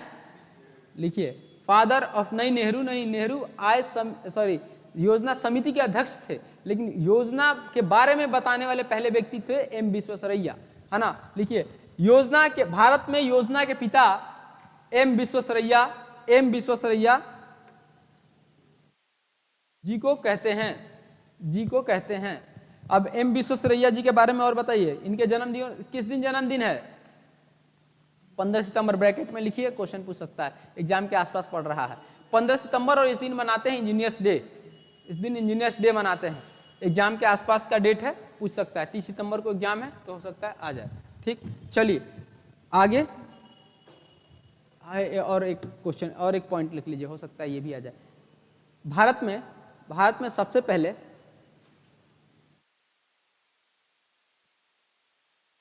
राष्ट्रीय योजना समिति का गठन 1938 में जवाहरलाल नेहरू जी की अध्यक्षता में की गई। जवाहरलाल नेहरू जी की अध्यक्षता में की गई। National planning committee established in 1938 under the leadership of Jawaharlal Nehru. Jawaharlal Nehru को थोड़ा हाईलाइट कर लीजिएगा। देखिएगा, ये पूछा जाए कि भारतीय योजना समिति के अध्यक्ष कौन थे, तो जवाहरलाल नेहरू। और भारतीय योजना के पिता भारत में कौन है, एम विश्वेश्वरैया। ध्यान रखना है, दोनों में गड़बड़ नहीं करना है, क्वेश्चन पूछता है। चलिए, प्लानिंग हो गया। अब बेसिकली हमने प्लानिंग का ग्रास जान लिया कि प्लानिंग होता क्या है, समझ गए आप लोग। सोशलिस्ट इकोनॉमी से आया, 1924 में रसिया ने किया, और रसिया से अच्छा क्वेश्चन ये आ जाए कि हमने प्लानिंग किससे प्रेरित होकर प्रारंभ किया, रसिया से। ऑब्वियसली क्वेश्चन घुमाना चाहे तो ध्यान रखेंगे, है ना। आप लोग पीसीएस के स्टूडेंट है। अब सवाल ये आता है कि जब आय समिति का गठन हो गया तो बात नेहरू जी की थी,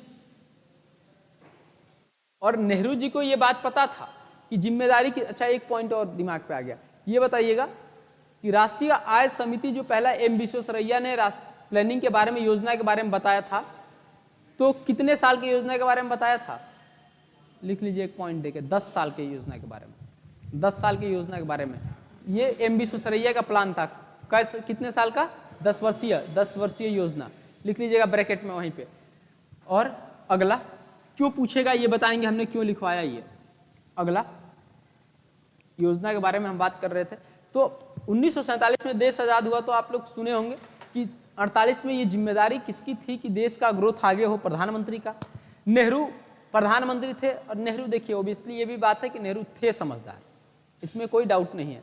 नेहरू को ये बात चिंता सताने लगी कि भाई हम क्या करेंगे, कैसे करेंगे, किस तरह से अपने देश की योजना को तैयार करेंगे, जिम्मेदारी किसकी होगी। क्योंकि आधा काम तो इन्होंने ठेल दिया था उद्योग समिति वाला, किसको, श्यामा प्रसाद मुखर्जी को। अब डर इनको इस बात का था कि यदि योजना जो बनाना है राज्य और राष्ट्र के कल्याण के लिए, योजना तो बेसिकली कल्याण के लिए बनाना है, और इसमें हम तरीके से काम नहीं कर पाए तो क्या हो जाएगा, लोग हम पे भड़क जाए। तो फिर इन्होंने 1947 के बाद 1948 में एक और समिति बनाया, और उसमें मेंबर रखा पीसी महालनोबिस को।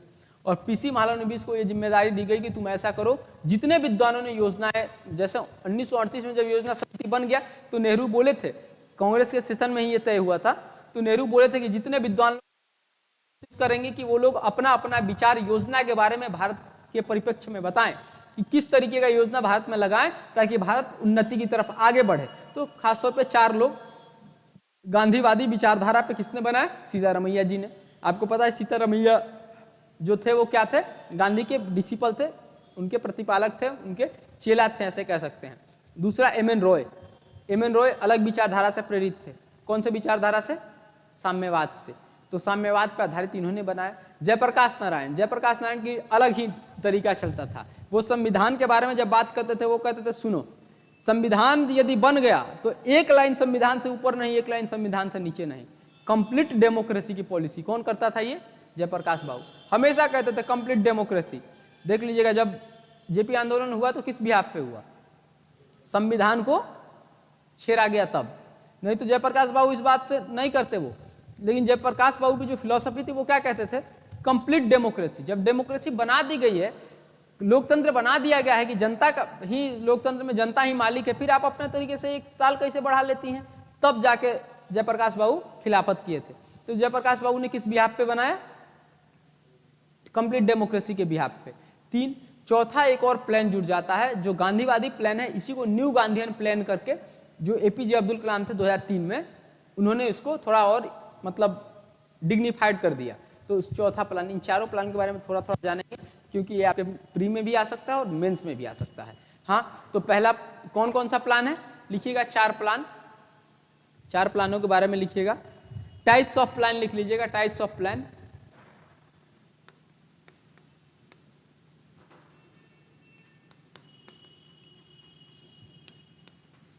जब नेहरू ये बात कह रहे थे 1938 में कि भाई सभी समझदार लोगों की जिम्मेदारी है कि आप लोग भारत के उन्नति के लिए योजना के बारे में बताएं, तो आपको ध्यान होगा जब भारत का स्वतंत्रता हो रहा था, भारतीय स्वतंत्रता आंदोलन चल रहा था, तो कुछ लोग ऐसे थे भारत में, गांधी जहां झुकते थे, गांधी को जहां पैसों की जरूरत होती थी वो पीछे खड़े होते थे। कौन लोग थे?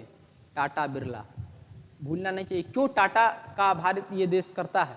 क्यों गांधी की कोई भी आंदोलन हो, गांधी की विचारधाराओं को आप देखेंगे तो सही बता रहे हैं। प्रायश्चित आपको अपने राष्ट्रीय आंदोलन को बढ़िया से पढ़ा कहाँ है? राष्ट्रीय आंदोलन को ध्यान से पढ़ेंगे तो आप शॉक्ड हो जाएंगे। गांधी की विचारधारा ऐसी थी, 1 रुपया किसी का छूते नहीं थे। गांधी यही चंपारण आंदोलन में आए थे और जब जा रहे थे यहाँ से मुजफ्फरपुर, पटना से, तो पैदल जा रहे थे, तो उन्होंने देखा, वैसे गए ट्रेन से, कुछ दूर पैदल चले थे, तो ट्रेन से पैदल जब जा रहे थे तो देखे कि ठंड का मौसम था, एक औरत जो है कांप रही थी ठंडी से। गांधी थे, अमीर घर के थे भाई। उस वक्त में जो बंदा बैरिस्टर किया हो, समझ रहे हैं आप, जो साउथ अफ्रीका में जाके प्रैक्टिस कर रहा है लॉ का, अमीर गरीब घर से तो हो नहीं सकता है।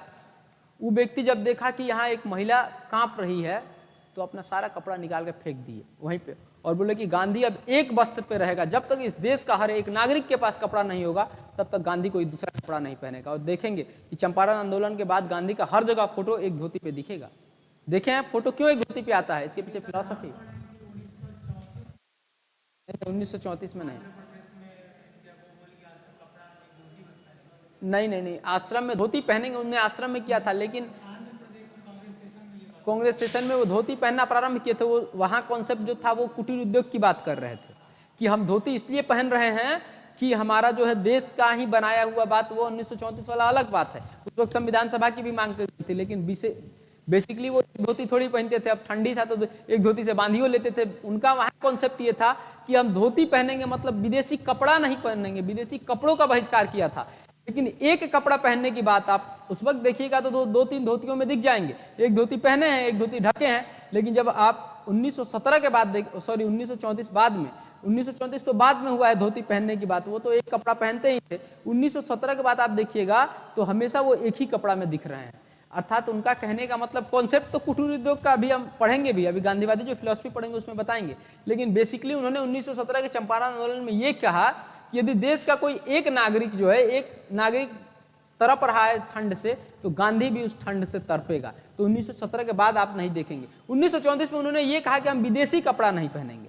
1934 में भी उन्होंने बहिष्कार किया है कपड़ों का, लेकिन विदेशी कपड़ों का बहिष्कार किया। हालांकि 1920 में भी किया है एक बार। 1920 में भी रॉलेट एक्ट के बाद उन्होंने क्या कहा था? हाँ, कपड़ा जला दिया था। लेकिन गांधी अपने फिलॉसफी का देखिए, गांधी एक एक जो काम करते हैं उसके पीछे बहुत बड़ा मकसद रहता है। 1934 में जो उन्होंने बहिष्कार किया उसके पीछे वो कह दिए कि अब मामला तुम्हारा खत्म है, संविधान सभा की हम मांग कर ही लिए और हम 1929 में झंडा फहरा ही लिए हैं, बना ही रहे 26 जनवरी, अब क्या, अब तुम निकलो यहाँ से। 1934 में डायरेक्शन दिए। लेकिन 1917 में पहला स्टेप था जब उन्होंने नैतिकता के आधार पर यह कहा कि इस देश की एक नारी जो है कलप रही है, तो हम क्या करेंगे, आज के बाद दूसरा कपड़ा नहीं पहनेंगे। गांधी की विचारधारा इतनी स्ट्रांग थी, बात समझ रहे हैं। तो 1938 में जब ये चीज गांधी स्वतंत्रता आंदोलन में पैसा किसी से नहीं लेते थे। जैसे आंदोलन हुआ तो ऐसा नहीं था कॉन्ट्री करना पड़ा, किसी भी आंदोलन में पैसा तो खर्च होता है ना। तो गांधी को जब पैसों की जरूरत होती थी तो कुछ लोग खड़े होते थे पीछे, वो थे वो कौन थे? गांधी के पीछे खड़ा होना लोग, बिरला, टाटा और बिरला। इसीलिए इस देश आभार उसको जताता है। इस देश को आप किसी को भूल जाइएगा, अंबानी नहीं आएंगे भाई। इस देश को राष्ट्रीय आंदोलन में भाग लेने वाले कुछ लोग रहे हैं तो टाटा और बिरला रहे हैं। डायरेक्ट पैसा नहीं देते थे, लेकिन गांधी को पीछे से हाथ लगा खड़ा रखते थे। असहयोग आंदोलन है, पैसों की जरूरत है, तो टाटा और बिरला ये कहते थे कोई बात नहीं गांधी जी, हम आपके पीछे हैं, सामने से नहीं देंगे, पीछे से देंगे, लेकिन देंगे, आप इसकी चिंता मत करिएगा, हम लोग हैं, चाहे हमारा बिजनेस डूब जाएगा लेकिन हम राष्ट्रीय आंदोलन में पीछे नहीं हटेंगे। इसीलिए इन लोगों का इतना आभार देश। देखते हैं बिरला ग्रुप, आज तक कोई केस आया है बिरला ग्रुप पे? नहीं आएगा। टाटा ग्रुप आया है? नहीं आएगा। क्यों जानते हैं? क्योंकि इन लोगों ने भारतीय राष्ट्रीय आंदोलन में, या यूं कहें कि आजाद भारत को आजाद कराने में बहुत बड़ा योगदान रहा है। आज बिजनेसमैन लोग हो जाता है, तुरंत बदल जाता है, हम बिजनेसमैन है। सोचिए कितना विचारधारा स्ट्रांग हुआ होगा उन लोगों का कि उस वक्त भी गांधी के साथ हमेशा खड़े रहे। क्या जाता, अंग्रेजों से तुरंत मिला लेते, 2-4 सीट यहाँ से कच्चा माल वो भी बेचते वहाँ पे, लेकिन नहीं, वो लोग हमेशा काम किए हैं। इसीलिए पहला काम कहा नेहरू किसके शिष्य थे? मुख्य रूप से गांधी के। नेहरू ने कहा कि इस देश पे योजनाओं के रूप में जानने वाले लोग कौन हो सकते हैं? बिजनेसमैन लोग। उन्होंने कहा सभी इंडस्ट्रियलिस्टों से कि आप लोग बताइए कि कौन सा योजना बनाया जाए, क्योंकि आप लोग को ज़्यादा समझ है इस बिजनेस के बारे में, योजना के बारे में, कहाँ की जनता कौन गरीब है, कहाँ कौन सा प्रोडक्ट बिकेगा, ये कौन जानता है, बिजनेसमैन लोग। तो ये जिम्मेदारी दिया गया पहला 1944 में किसको, इंडस्ट्रियलिस्टों को, 8 उद्योगपतियों को ये जिम्मेदारी दिया गया और इन लोगों ने, उद्योगपतियों ने ये प्लान बनाया 1944 में। इसको क्या कहते हैं मित्रों, बॉम्बे प्लान। बॉम्बे प्लान बनाया और बॉम्बे प्लान 8 उद्योगपतियों ने बनाया, इसीलिए इसको हम लोग क्या कहते हैं, टाटा बिरला प्लान। इसमें टाटा और बिरला दोनों लोग थे। इसको क्या कहते हैं, Tata Birla plan, Tata Birla plan, Birla plan. अब सवाल ये आता है कि जब ये लोग प्लान बनाए होंगे 8 इंडस्ट्रियलिस्ट, तो बताइएगा कि यदि 8 उद्योगपति मिलकर किसी प्लान के बारे में, किसी योजना के बारे में बता रहे हैं, वो किस चीज पे आधारित होगा, उद्योगपति किस चीज के बारे में सोचेंगे, उद्योग के बारे में।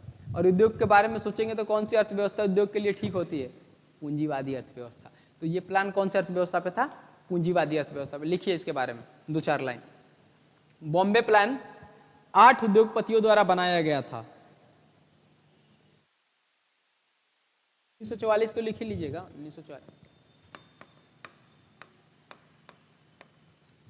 1944 8 उद्योगपतियों द्वारा बनाया गया था। यह प्लान मुख्य रूप से पूंजीवादी अर्थव्यवस्था पे आधारित था। सारा बात एक तरफ है, लेकिन उद्योगपति लास्ट में कहाँ झुक जाता है, पैसों पे। कहाँ, किस पे आधारित था, पूंजीवादी अर्थव्यवस्था पे आधारित था। ठीक, पूंजीवादी अर्थव्यवस्था पे आधारित था। इसे टाटा बिरला प्लान भी कहते हैं। बेसिकली इसको टाटा बिरला प्लान के नाम से जानते हैं, टाटा बिरला प्लान भी कहते हैं। अच्छा आप बताइए, क्या भारत में पूंजीवादी कोई प्लान हो सकता है क्या सफल? जब ये प्लान, इसके बारे में यहीं से जानते हुए चल रहे हैं, जब ये प्लान योजना समिति के पास गया 48 में, तो योजना समिति ने कहा कि इस देश, जो देश अपना 1947 में देश आज़ाद हुआ है, सोचिए इस देश की कितनी गरीबी स्थिति है कि 80% से 85 से 90% जनता किस पे आधारित है, कृषि। और हम इसमें भी ऐसा प्लान, ऐसा योजना लाएंगे जो किस पे आधारित हो, पूंजियों पे, उद्योग पे आधारित हो। क्या हमारी जो गरीब जनता है वो जी पाएगी? क्योंकि उद्योगपति लोग किसके बारे में सोचते हैं, हमेशा उद्योग के फायदे के, अमीरों के बारे में। और इस देश में हमें लगता है कि उस वक्त अमीर से ज़्यादा गरीब थे। तो इसको क्या कर दिया, योजना समिति ने मानने से मना कर दिया। ठीक, योजना समिति ने मानने से मना कर दिया। चलिए अगला प्लान, इसके बाद दूसरा प्लान आया, उसको कहते हैं हम लोग गांधीयन प्लान। गांधीयन प्लान,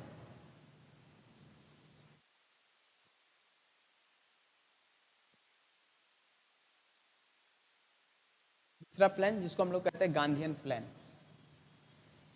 लिख लीजिएगा गांधीयन प्लान। अब बताइए गांधी जी सबसे ज्यादा किस चीज पे फोकस रहे हैं शुरू से? हाँ, गांव पे। और गांव में वो क्या करना चाहते थे?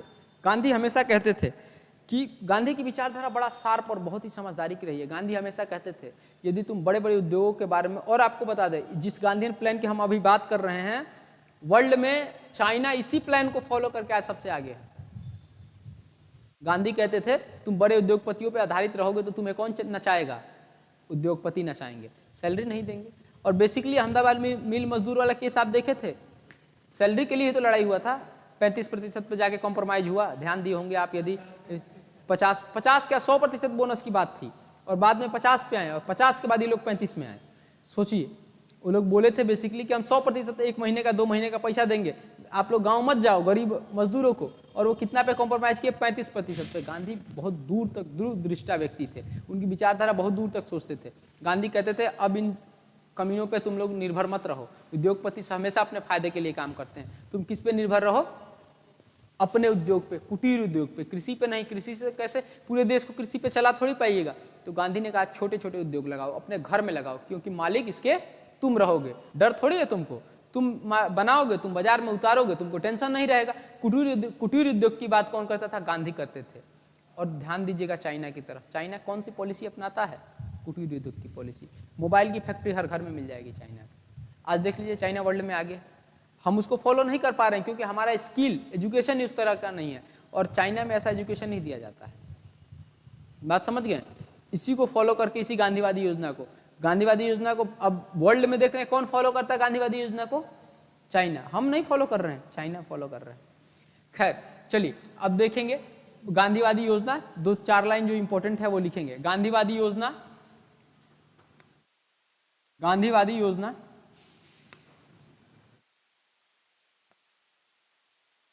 प्लान के प्रतिपादक सीतारमैया हैं। सीतारमैया के बारे में आप जानते होंगे, 1939 याद होगा आपको, जब चंद्र चुनाव लड़े थे, गांधी के तरफ से हार गए थे। सीतारमैया बहुत कट्टर समर्थक थे गांधी के। सीतारमैया जी ने ही गांधीयन फिलॉसफी पे प्लान तैयार किया। गांधीवादी योजना का प्रतिपादन सीतारमैया जी ने किया।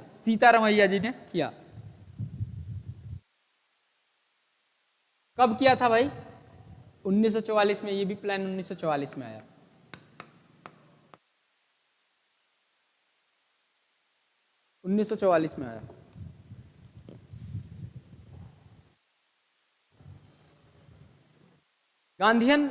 गांधीवादी योजना मुख्य रूप से, ये क्वेश्चन आया हुआ है ध्यान रखिएगा, न्यासिता पे आधारित है। ट्रस्टीशिप, न्यासिता पे आधारित है। ट्रस्टीशिप, गांधीवादी प्लान बेस्ड ऑन ट्रस्टीशिप, न्यासिता। आप लोग ट्रस्ट के बारे में जानते हैं, इसको हिंदी में न्यासिता बोलते हैं। गांधी इसको बात कहते थे।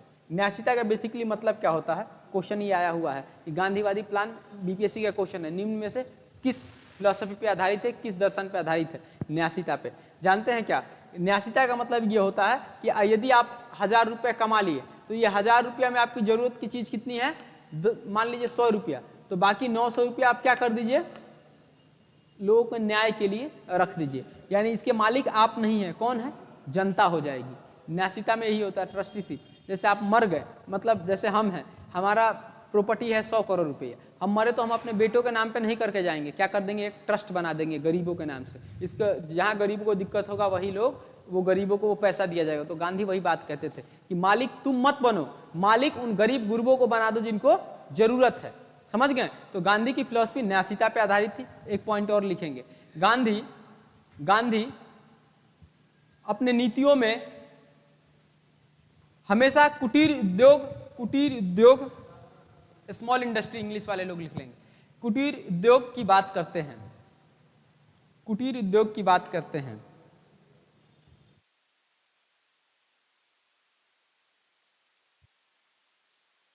ठीक। और तीसरा एक और इनकी फिलॉसफी है, बताइए। कुटीर उद्योग हो गया, रूरल डेवलपमेंट, ग्रामीण। अगला लिखिएगा, गांधी अपने नीतियों में ग्रामीण क्षेत्र की विकास की बात करते हैं।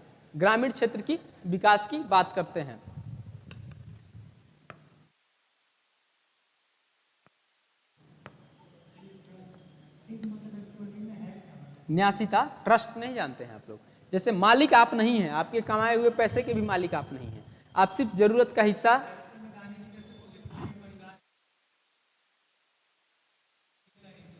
हाँ, यही गांधी कहते थे कि बेटा को ना मिले। हाँ, पूरा गांधी यही कहते ही थे। गांधी कहते थे मालिक कोई नहीं है। गीता के कहते थे, गीता में जो तुम्हारे पास से तुम्हारा गवर्नमेंट का ट्रस्ट नहीं होता। जैसे लोग मिलके 100 आदमी, वो सबका है, जितने लोग ट्रस्ट के मेंबर हैं सबका है। समझ नहीं बात समझे? आप मालिक नहीं रहेंगे। गांधी बेसिकली कहते थे आप मालिक नहीं रहेंगे। यदि हम मालिक होंगे तो घमंड आ जाएगा हमें। गांधी का कहना ये था।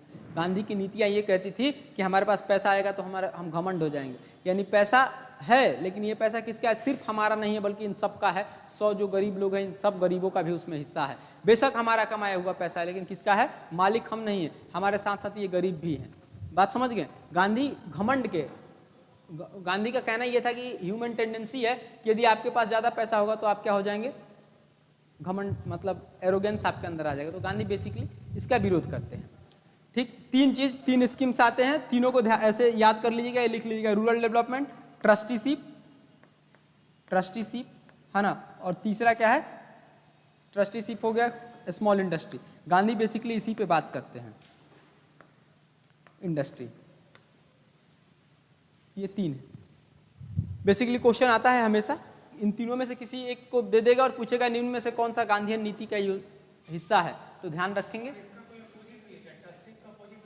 हाँ हाँ, कैपिटलिस्ट, उसमें आप नहीं देख रहे हैं। कैपिटलिस्ट में क्या है, जो है हमारा है, हम ही तय करेंगे, हम ही मालिक हैं, हम ही सब कुछ जानते हैं। हाँ, कैपिटलिस्ट पहला बॉम्बे प्लान में कैपिटलिस्ट थियरी था, बताए तो थे अभी। हैं?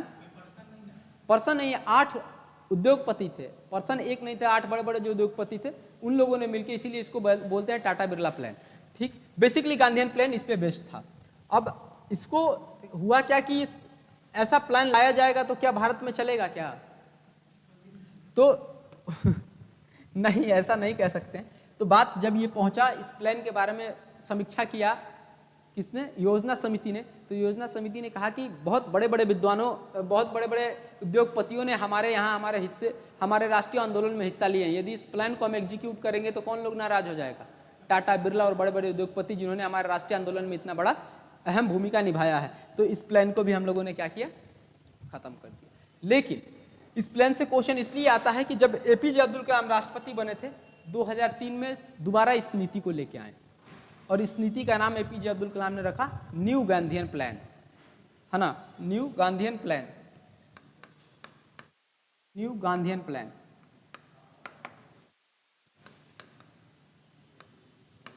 किसने लाया मित्रों, एपीजे अब्दुल कलाम। एपीजे अब्दुल कलाम गांधी से बहुत ज्यादा इंस्पायर्ड थे। आप देखे होंगे एपीजे अब्दुल कलाम जब इनमें हमें लगता है कि एपीजे अब्दुल कलाम ने इन तीनों को अपनाया है, रूरल डेवलपमेंट को भी, ट्रस्टीशिप को भी। शायद इसमें तो ये नहीं कर पाए, लेकिन इन दोनों नीतियों को, गांधी की इन दोनों नीतियों को एपीजे अब्दुल कलाम ने अपनाया। एपीजे अब्दुल कलाम को आप देखते होंगे बेसिकली, तो वो अपने गांव की तरफ जाते होंगे तो आप स्कूलों में चले जाते थे, या जब एपीजे अब्दुल कलाम मरे तो उनका जो सेविंग था उन्होंने क्या कर दिया, स्कूल के नाम से ट्रस्टी कर दिया। समझ गए। तो गांधी ने गांधी के ही प्लान के बिहाफ पे एपीजे अब्दुल कलाम 2003 में एक नया प्लान लॉन्च कराए जिसका नाम था न्यू गांधीयन प्लान, 2003 में लाया गया। इन्होंने कहा, एपीजे अब्दुल कलाम ने कहा, ध्यान दीजिएगा, एपीजे अब्दुल कलाम का कॉन्सेप्ट क्या था, क्यों लाए थे। ने कहा 2 तरह के लोग हैं, एक रूरल एरिया और एक है urban area. Basically urban area के, रूरल एरिया के लोग कहाँ मूव कर रहे हैं, अर्बन की तरफ मूव कर रहे हैं। सारा गांव का लोग कहां जाना चाह रहा है, शहर में। बोले एपीजे अब्दुल कलाम कि गांधी जिस देश की लोकतंत्र, जिस देश का स्वतंत्रता उस बूढ़े व्यक्ति के लाठियों पे टिकी हुई है, जिनकी नीतियों को हम मान नहीं रहे हैं। वो हमेशा कहते थे, गांधी क्या कहते थे हमेशा, गांधी हमेशा कह रहे हैं कि हमें क्या करना है मित्रों, रूरल डेवलपमेंट। हम कर क्या रहे हैं, गांधी की आत्मा किस तरीके से खुश होगी कि हम, गांधी के जो फिलॉसफी है, गांधी ने जिस बिहाफ पे, जिस नीतियों पे लड़ के इस देश को स्वतंत्रता दिलाया, उसको हम फॉलो नहीं कर पा रहे हैं। तो गांधी जी वही बोले एपीजे अब्दुल कलाम ने कि अब हम करेंगे रूरल डेवलपमेंट, रूरल डेवलपमेंट करेंगे। अब शहर को यहीं रोक देंगे, शहर के डेवलपमेंट यहीं रोक देंगे, और किसको डेवलपमेंट करेंगे, गाँव को। तो इसके लिए नया नया प्लान आया जिसको आप सुन रहे होंगे, मनरेगा। इसी प्लान के बिहाफ पे लाया गया। मनरेगा के बारे में आप जानते हैं, अभी भी चल रहा है। मनरेगा इसी प्लान के बिहाफ पे लाया गया ताकि गांव में, एपीजे अब्दुल कलाम की फिलॉसफी थी कि गांव में लोग किस चीज़ से ज़्यादा परेशान हैं, काम नहीं मिल रहा है, तो हम ऐसा करेंगे कि मजदूरों को काम देंगे ताकि मजदूरों के पास पैसा आए, और जब पैसा आएगा तभी वो सक्षम, खुशहाल और अच्छे तरीके से कृषि भी कर पाएंगे और गांव विकास होगा। बेसिकली विकास कहीं क्यों रुकता है, क्योंकि वहाँ के लोगों का इनकम जैसे ही कम होगा वहाँ का डेवलपमेंट खत्म हो जाता है। तो डेवलपमेंट को वहाँ के बढ़ाने के लिए क्या किया उन्होंने, नए नए प्लान लाए। मनरेगा, मनरेगा के अलावा बहुत सारे प्लान लगातार लाए। नरेगा, वही नरेगा बाद में मनरेगा बन गया, ऐसा ही नरेगा ही लाया था, मनरेगा नहीं, नरेगा। नरेगा और भी कई प्लान जो गांव में मजदूरों को काम मिलेगा और उसको पैसा दिया जाएगा, ऐसे कई प्लान्स लाए गए। एग्जाम्पल लिखिएगा इसके साथ, इसको जरूर लिख लीजिए, इससे क्वेश्चन भी आता है बार बार। New Gandhian plan, new Gandhian plan के लिख लिए क्या आप लोग, उतार भी लिए है ना। बेसिकली इसमें थीम क्या था, इन्होंने रूरल डेवलपमेंट पे ज़्यादा काम करना प्रारंभ किया, और दूसरा बात इन्होंने ट्रस्टी की बात इसमें भी इन्होंने कहा, है ना। इन्होंने कहा कि सरकार क्या करे, कि सरकार जो वहाँ के बड़े बड़े अमीर लोग हैं जो मुनाफा कमा रहे हैं, इनसे एक हिस्सा लेके गरीबों के लिए एक ट्रस्ट बना के और उसमें दान दे। मतलब दान क्या दे, गरीब उसमें पैसा डोनेट कर दे, और जब गरीबों को जरूरत पड़ेगा तो उसको हेल्प किया जाएगा। ये पॉलिसी दिया इन्होंने एपीजे अब्दुल कलाम ने, इसको न्यू गांधीयन पॉलिसी कहते हैं। बेसिकली ये किस पे डिपेंड है? गांधीयन प्लान पे।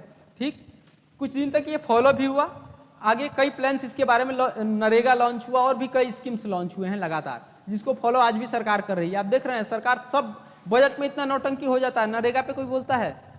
बात ही नहीं है, सबको पता है नरेगा आज भी जो ग्रामीण क्षेत्र का है रीढ़ का हड्डी है। बहुत लोगों को, अलग बात है मुखिया जी खा जाते हैं, वो अलग बात है, मुखिया जी पैसा खा जाते हैं वो अलग बात है। चलिए अगला प्लान लिखिएगा, सर्वोदय प्लान। सर्वोदय प्लान,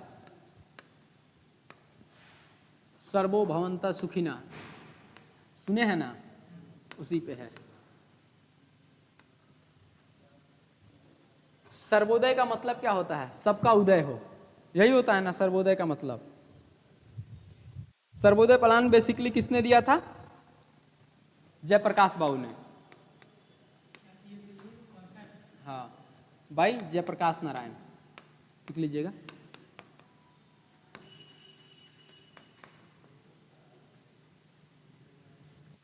ये इस मामले में बड़े स्ट्रिक्ट थे। इन्होंने कहा, आपको पता है जयप्रकाश नारायण की फिलॉसफी हमेशा किस पे डिपेंड करती है? कंप्लीट डेमोक्रेसी पे।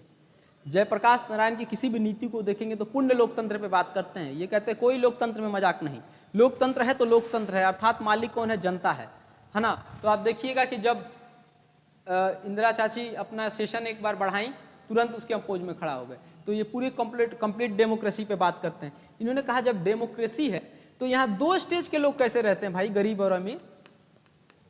ऐसा प्लान लाइए कि अमीर यदि इतना बढ़ा हुआ है तो इसको यहीं रोक दीजिए, और गरीब को क्या करिए, यदि गरीब यहाँ है तो प्लान ऐसा लाइए कि गरीब बढ़ के यहाँ आ जाए, और फिर इन दोनों को बराबर का प्लान लाएंगे। बात समझ रहे हैं? इन्होंने कहा कि अब अमीरों के जो विकास है इसको रोक दिया जाए और गरीबों के विकास पे काम किया जाए, ताकि गरीब अब अमीर के बराबर आ जाएंगे तो बराबर। लोकतंत्र में लोग ही तंत्र है, और लोकतंत्र के रूप में तब काम करेंगे जब दोनों बराबर रहेंगे।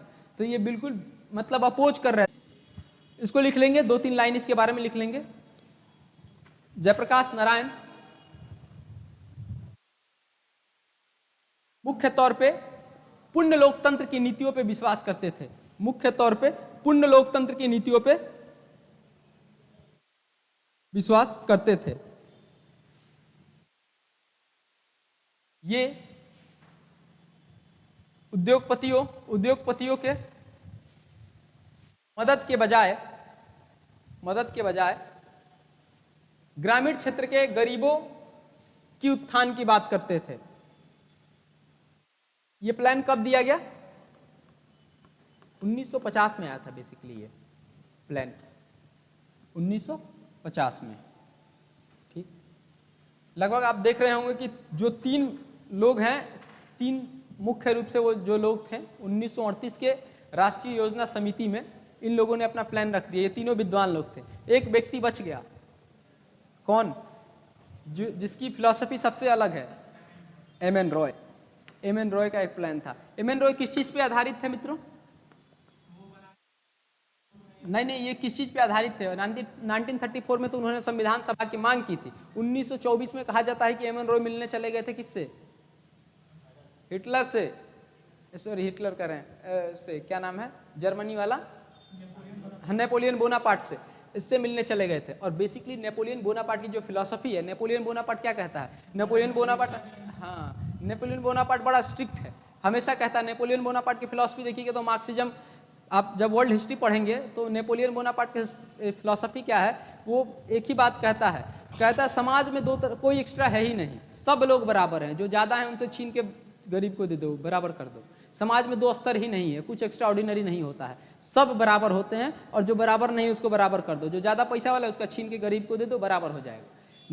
नेपोलियन बोनापार्ट की इसी फिलॉसफी के कारण उसका क्रिटिक्स होता है। अदरवाइज नेपोलियन बोनापार्ट आदमी बहुत ठीक, हाँ मॉडर्नाइजेशन, नेपोलियन बोनापार्ट। यदि आप लोग तो पढ़े ही होंगे वर्ल्ड का जब हिस्ट्री आप लोग पढ़ेंगे, इस्लाम से लेके और लगभग 1991 तक को कहा जाता है कि मॉडर्न वर्ल्ड हिस्ट्री है, तो उसमें आप लोग पढ़ेंगे तो नेपोलियन बोनापार्ट के सारे फिलॉसफी को माना गया है, अच्छा कहा गया है, लेकिन सिर्फ इसी फिलॉसफी को खराब कह दिया गया है कि वो डिक्टेट करने लग जाता है अमीरों को। उसको थोड़ा भी सेकंड नहीं लगता है, एकदम खिलाफ करता है, कहता है कोई अमीर नहीं है, कोई गरीब नहीं है, सब लोग बराबर हैं। ठीक, नेपोलियन बोनापार्ट की बेसिकली फिलॉसफी यही है। इसी के कारण उसको आप देखेंगे तो क्रिटिसिज्म होता है। अब जो आप वर्ल्ड हिस्ट्री पढ़ेंगे, मॉडर्न वर्ल्ड हिस्ट्री, इस्लाम पीरियड से लेके और वहाँ तक 1991 तक, तो उसमें क्रिटिक किया जाता है नेपोलियन बोनापार्ट को, बस इसी के मामले में, क्योंकि वो ज़्यादा ही र्यूड हो जाता है कैपिटलिस्ट लोगों के खिलाफ, अदरवाइज सब ठीक है। तो ये पीपल प्लान लॉन्च किया गया, और पीपल प्लान में बेसिकली आप जानते हैं कि एम.एन. रॉय थे, और एम.एन. रॉय किस चीज़ से प्रेरित थे? कम्युनिज्म से, साम्यवाद से। तो ये people plan based on communism. और एम.एन. रॉय के बारे में तो सब जानते हैं कि नेपोलियन बोनापार्ट की फिलॉसफी को फॉलो करते थे 1924 से ही, इसीलिए। और इनके साथ एक और इनके मित्र थे, बहुत अच्छे मित्र थे, विजय प्रसाद सप्रू नाम था शायद। ये भी एकमात्र ऐसे नेता थे जो ये भी ज़्यादा प्रेरित थे नेपोलियन बोनापार्ट की फिलॉसफी से, है ना। जर्मन की एकीकरण को सही मानते थे ये, कई मतलब ये और वो दोनों लोग थे, विजय प्रसाद सप्रू और ये एम.एन. रॉय साहब। तो 2-3 लाइन इनके बारे में लिख लीजिएगा। पीपल प्लान 1945 में लॉन्च किया गया। दूसरा, पीपल प्लान को साम्यवादी अर्थव्यवस्था के आधार पर लॉन्च किया गया। तीसरा बात, people plan basically, people plan साधारणतः, इंग्लिश हो जा रहा है, साधारणतः अमीर उद्योगपतियों के खिलाफ था, ठीक।